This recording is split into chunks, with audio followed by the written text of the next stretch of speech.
so these are the different behavioral patterns that we are going to assess in an interview process. So my first recommendation would be to look at the job description, right? The job description is going to give you a lot of hints as to what they're actually looking for in the role.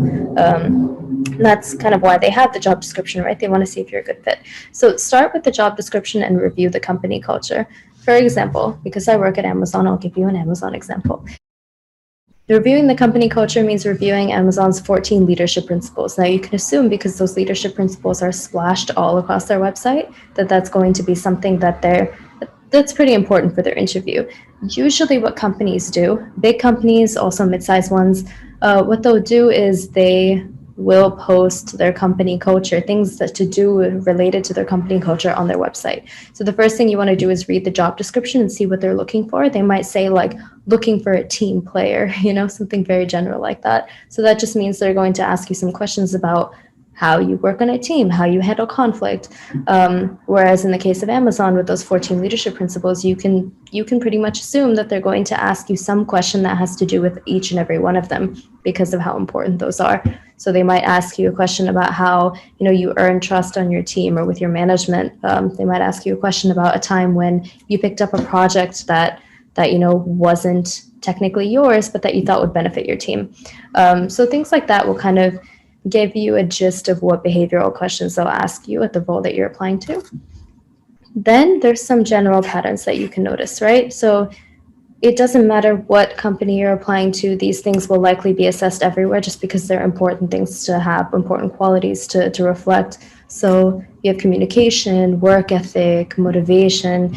You can assume that in every job, they want good communication skills, and in every job, they want a good work ethic. So again, you can assume that you will be answering those types of questions, so you can just best prepare for them once, and that would translate to all your interviews.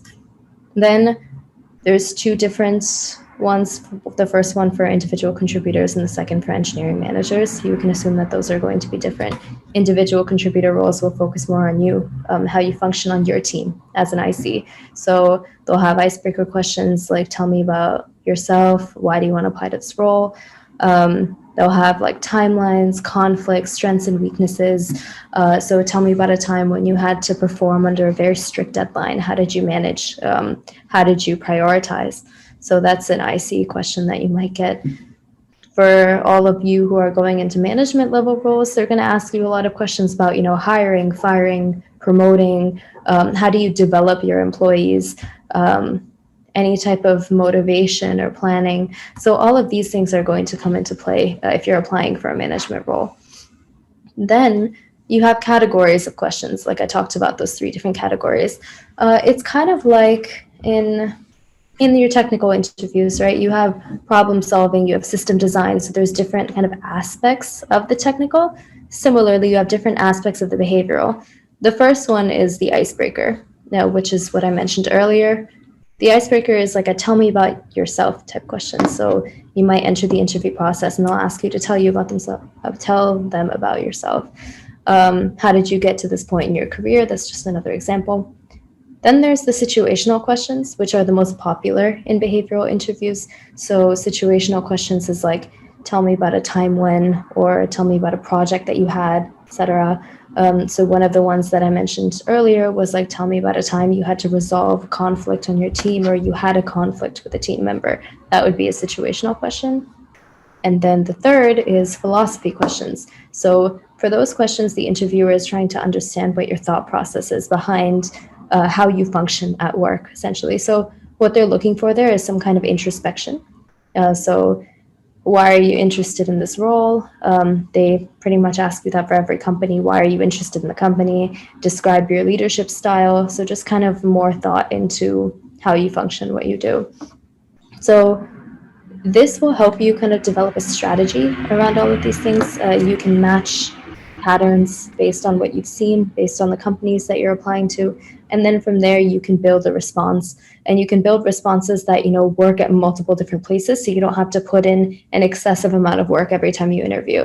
If you have all of those strategies, you have all of those answers written out, then you can just tailor them to different interview styles, and you should be good to go.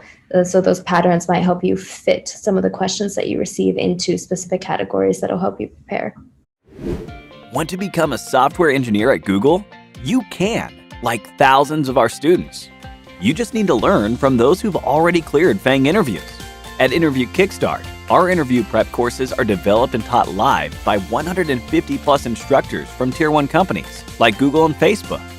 Our courses are tailored to help you crack software engineering domain interviews, including back-end, full stack, machine learning, embedded systems, data science, and more. To learn more, book your free webinar slot today